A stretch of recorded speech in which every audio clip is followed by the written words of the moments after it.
오늘은 예레미야 49장 말씀입니다. 날마다 주시는 이 하나님의 말씀의 은혜를 놓치지 않는 그런 우리가 되기를 원합니다. 저는 어릴 때 처음 이 창세기를 읽으면서 이 동생 아벨을 죽인 가인을 용서하시고 또 구원의 표를 주시며 살려주시는 그 하나님을 이해하지 못했습니다. 최초의 살인자를 왜 벌하지 않으시고 살려주셨는지 의문이 들었죠. 그리고 셋이 있으니 셋을 통하여 새로운 인류 역사를 이어가시면 될 것인데 라고 생각했습니다. 그러나 이 큰아들이 작은 아들을 죽였다고 큰아들을 죽일 수 있는 아버지는 없지요.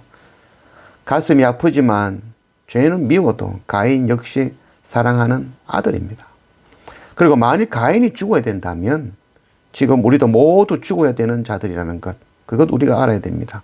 우리는 마음속에 가인과 같이 그 미움이라는 그 돌로 친구와 형제를 내려쳐 죽이는 바로 살인자들이죠. 가인이 죽어야 된다면 우리는 100번을 더 죽어야 될 자라는 것, 그것 잊지 않기를 원합니다. 오늘 1절 말씀, 암몬 자손에 대한 말씀이라. 여호와께서 이와 같이 말씀하시되 이스라엘이 자식이 없느냐, 상속자가 없느냐, 말감이 갓을 점령하며 그 백성이 그 성읍들에 사는 것은 어찌 됨이냐.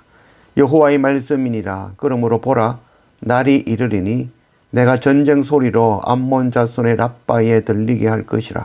랍바는 폐허더미 언덕이 되겠고 그 마을은 불에 탈 것이며 그때에 이스라엘은 자기를 점령하였던 자를 점령하리라. 여호와의 말씀이니라.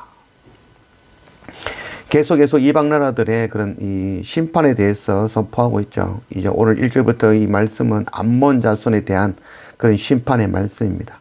이 암몬 자손들은 이 이스라엘의 그 아수르에 멸망당하고 사로잡혀간 이후에 요단강의 동편, 그러니까 이스라엘 요단강을 건너 동편에 있는 그 야복강 남쪽 지역에 살고 있는 자들이죠.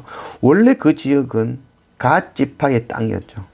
그 땅을 빼앗아 자기의 것으로 삼아 살고 있는 것이죠. 하나님께서 이 각 지파에게 땅을 주시면서 하시는 말씀이 있었죠. 절대 이 경계선을 넘지 말라. 그것은 하나님께서 정해주신 것이죠. 그 경계를 넘는 것, 그것은 각 하나님의 말씀에 불순종하며 하나님을 대적하는 그런 행위이죠. 하나님 없이 스스로 할 수 있다는 그런 교만이죠. 하나님 없는 그 자리에 이 암몬 자손은 그 인신공양, 자기 맏아들을 인신공양하는 그 암몬의 신인, 오늘 말씀에는 이 말감이라고 되어 있죠. 이 말감, 밀곰, 몰렉, 이 다 같은 말이죠. 그래서 이게 바로 암몬의 신, 그것을 섬겼다는 것이죠. 이 랍바라고 나오는데 랍바는 바로 암몬 족속의 그 수도죠. 그래서 우상을 섬기는 이방 나라들은 당연히 멸망해야 된다면 한국도 벌써 멸망이 없어졌을 것이죠. 그래서 오늘 첫 번째 제가 말씀드렸듯이 가인이 심판받아 죽어야 된다면 이 세상에 살아남을 자는 단 한 사람도 없죠. 그 이방의 모든 나라들도 이스라엘과 동일한 바로 하나님의 나라 백성들이죠. 이들이 당하는 그 심판은 이스라엘과 유다가 당하는 그 심판과 동일한 심판이죠. 하나님 없이 우상 섬기는 것과 형제를 사랑하지 않는 것, 그것이 바로 죄임의 심판이죠. 하나님 없는 것은 심판입니다. 심판은 하나님으로부터 오는 것이 아니라 빛 되시는 하나님을 떠남으로 당할 수밖에 없는 어두움의 심판인 것이죠. 내가 받은 은혜와 긍휼을 깨닫지 못하고 형제를 미워하고 압제하는 자가 바로 심판을 피하지 못하는 것이죠. 바로 하나님 사랑, 이웃 사랑이죠. 이것 하지 못하면 바로 심판인 것이죠. 열방의 모든 민족, 모든 방언이 바로 모두 하나님의 자녀라는 것, 그것 우리가 놓치지 않아야 될 것입니다. 16절, 바위 틈에 살며 산꼭대기를 점령한 자여 스스로 두려운 자인 줄로 여김과 네 마음의 교만이 너를 속였느니라. 네가 독수리같이 보금자리를 높은 데에 지었을지라도 내가 그리로부터 너를 끌어내리라. 이는 여호와의 말씀이라. 에돔이 공포의 대상이 되리니 그리로 지나는 자마다 놀라며 그 모든 재앙으로 말미암아 탄식하리로다. 에돔에 대해서 또 심판을 선포하시는데 이 에돔의 죄는 교만이다라고 말씀하고 있죠.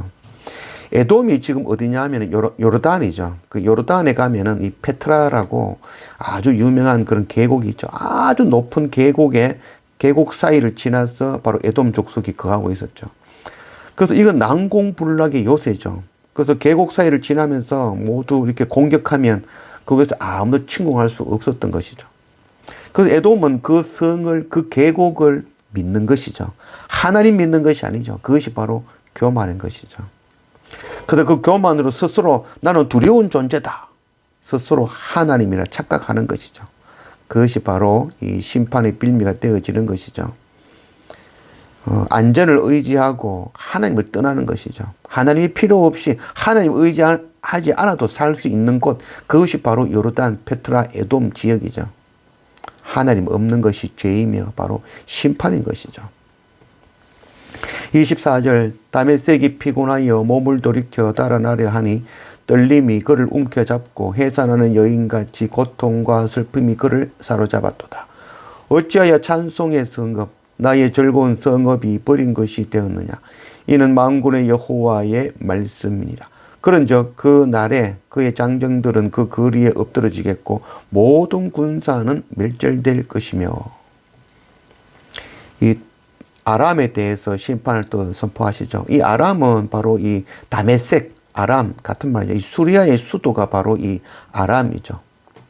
다메섹이 주시는 그 하나님의 심판의 말씀, 예레미야의 때에 이 애굽과 바벨론이 이 다메섹을 두고 싸우죠. 그 싸움 가운데 바벨론이 승리하고 바벨론이 이 다메섹을 점령하게 되어지는 그런 일들이 일어나죠. 에스겔 18장 23절 주 여호와의 말씀이니라. 내가 어찌 악인이 죽는 것을 조금인들 기뻐하랴. 그가 돌이켜 그 길에서 떠나 사는 것을 어찌 기뻐하지 아니하겠느냐. 가인도 바로 하나님의 사랑하는 자녀이죠.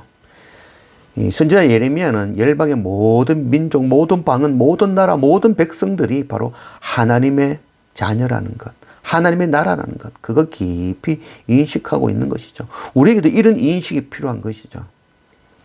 이스라엘과 유다와 함께 열방의 모든 그 나라들을 향하여 흘리시고 가슴 아파하시는 바로 그 하나님의 눈물, 그것 우리가 깨달아 알아야 되는 것이죠. 예레미야의 눈물은 하나님의 마음을 이해하고 알고 있는 그 열방을 향한 그 하나님의 눈물인 것이죠. 열방과 민족을 위하여, 고아와 과부와 나그네를 위하여, 불의에 고통당하고 가난한 자들을, 그 형제들을 향하여 눈물 흘리지 않고 사랑하지 않고 복음 전하지 않는 바로 오늘 지금 악한 우리를 향한 심판의 말씀이라는 것 우리가 잊지 않아야 될 것입니다.